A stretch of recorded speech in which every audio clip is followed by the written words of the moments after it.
For the thousands in attendance and the millions watching around the world, we are live and amplified. So let's get ready to podcast. Fire it up.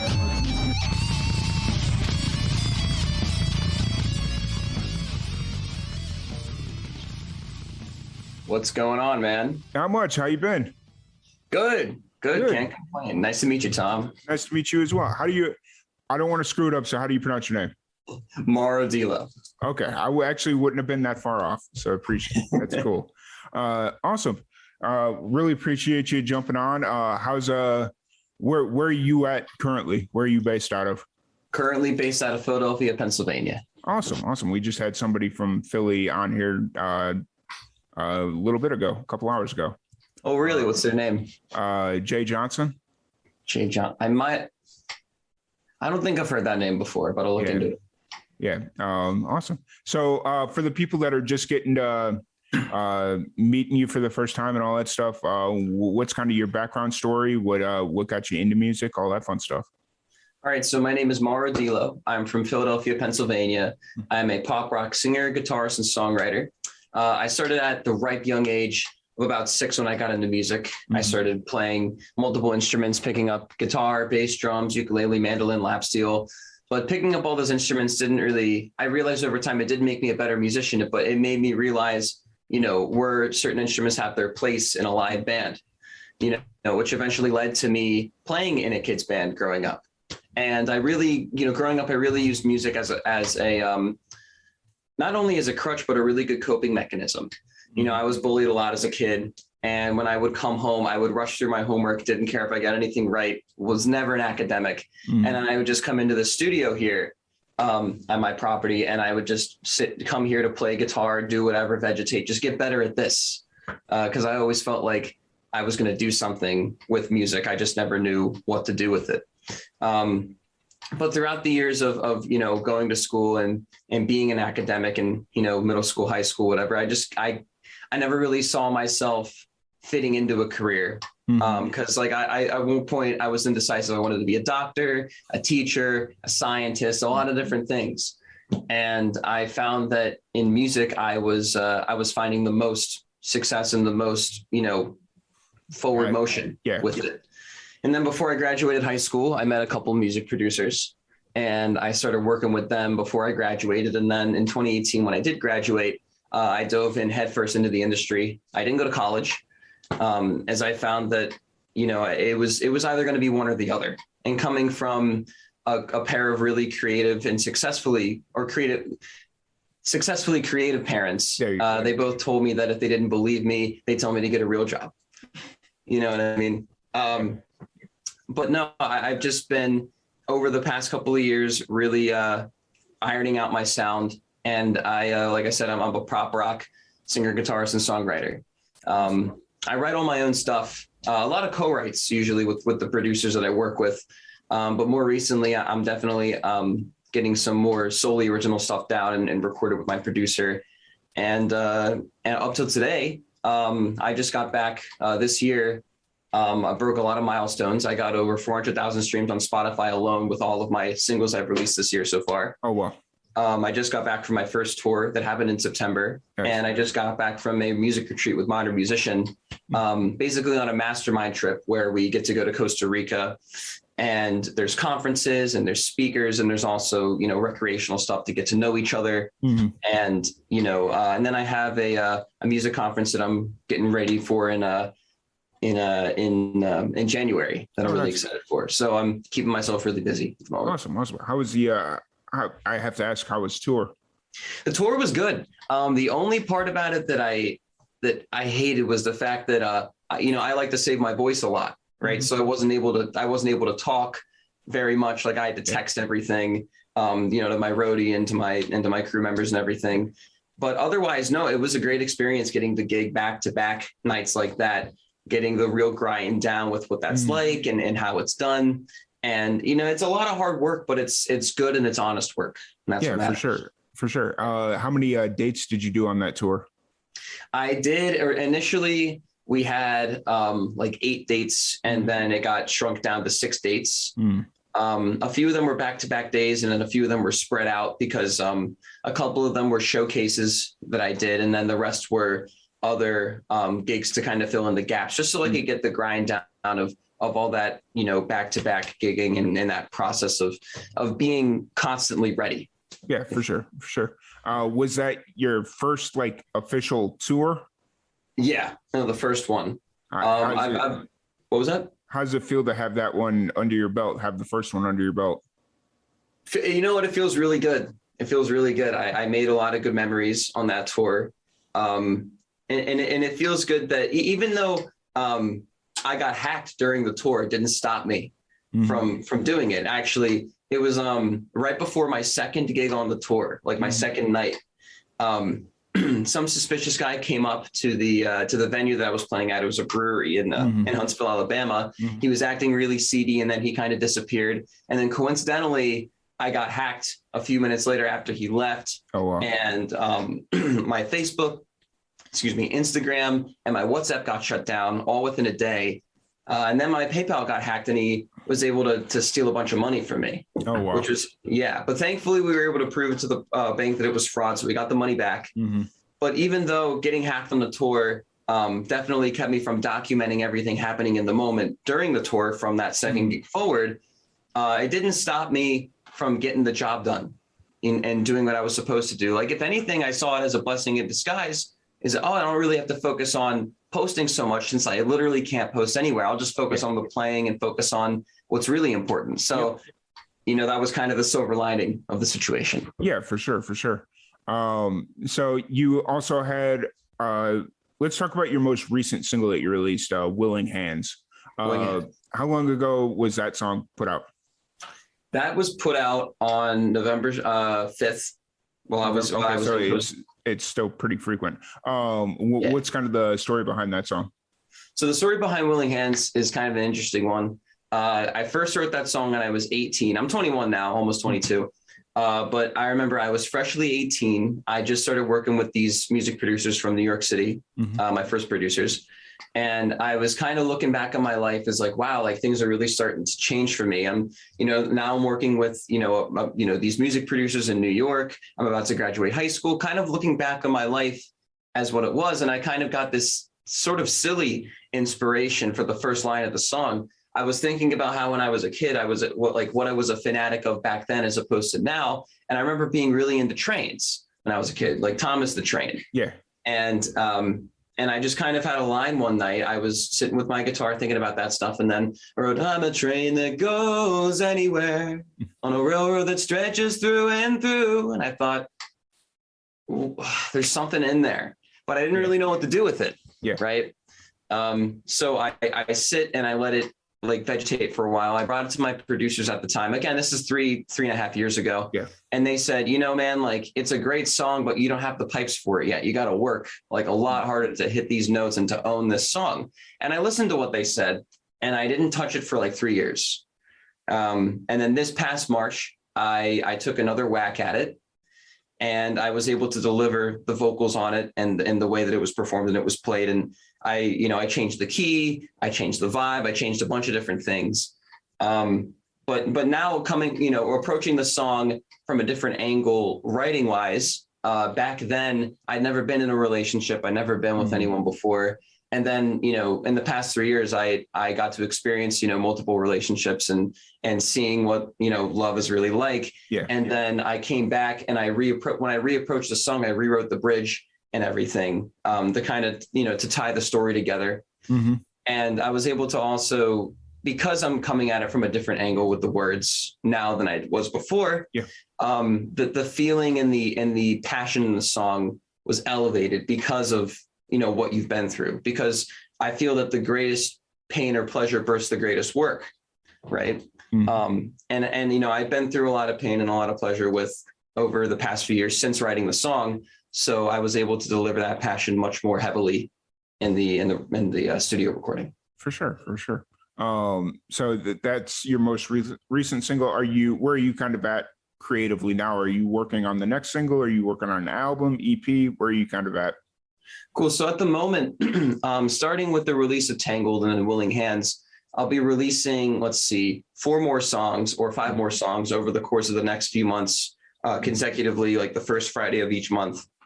And then putting them all into an album whenever they're finished. Starting with Tangled and Willing Hands, and then all the other songs I'll be releasing are all songs I've been working on with my most recent producer, David Ivory, who he's really just the man. We started working together in the middle of COVID, more like the beginning of COVID in June of 2020. And I was in a really dark place, like COVID had happened. So my career at the moment was put on hold, at least for networking and performance wise. Right. So all I could really do was write. And so I started writing a lot of music, and then my grandmother passed away, and then my first ever girlfriend broke up with me. So I was in a really dark place at the time.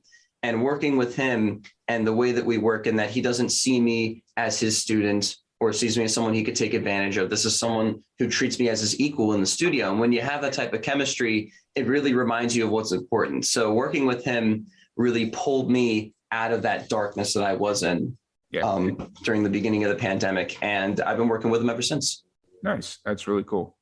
And so you guys are working on some series of new singles to release into an album.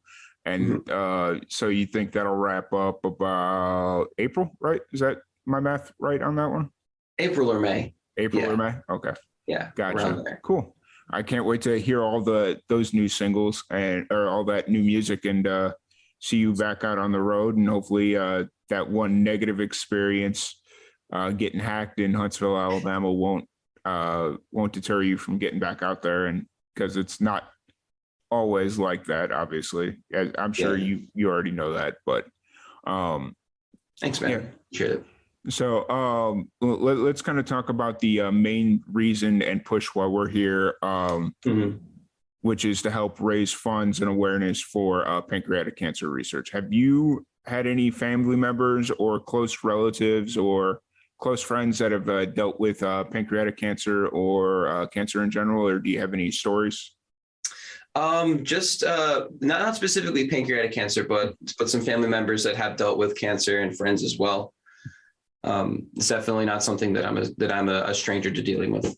Gotcha. Yeah, it's definitely not a fun thing to deal with, and especially like from the family members to just the person that's dealing with itself, just like watching them decline. It's like, there's no way this is easy or fun, or how you imagine going when it is your time to go. That's true. Like just to give everybody that's listening a couple of facts. In 1999, when PanCAN, the foundation that we're raising funds for, started, the survival rate past 5 years for pancreatic cancer was 4%. So, which is extremely, extremely low.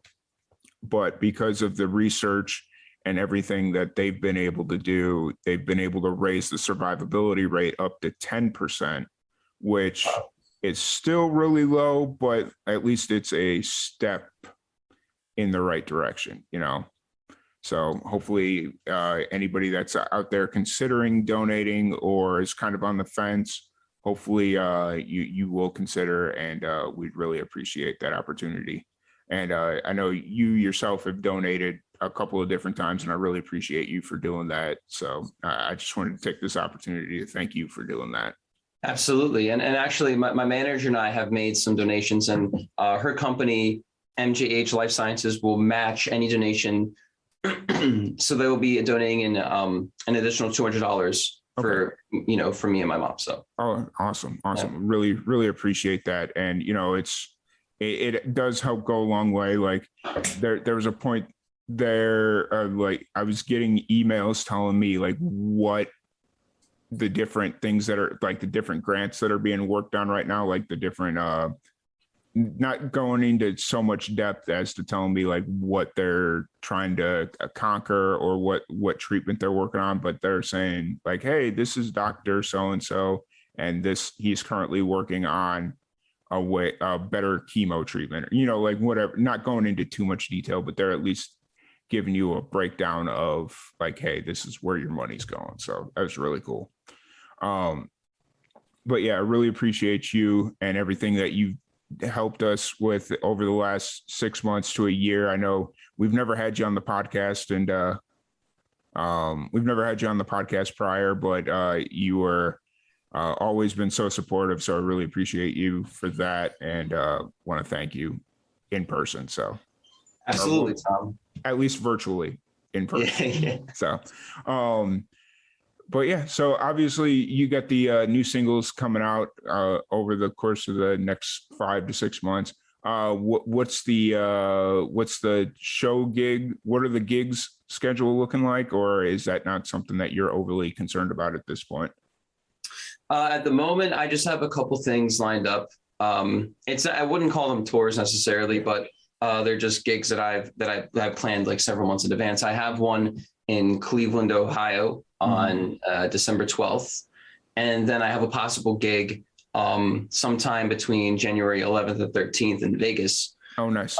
But at the moment it was nice to get the tour down and kind of like, in place, but it's also now it's good to come back and do some behind the scenes stuff like, making music videos. Thank you so much. Making music videos. Excuse me. Getting back in the studio, connecting with my personal life again, just doing that sort of stuff. Really, definitely, it's a good balance. It's a good back and forth. But no, I've been playing the songs out there live before they're even released, because it's like, why hide anything as long as it's copywritten? Yeah, absolutely. And how's the music video creation been going for you?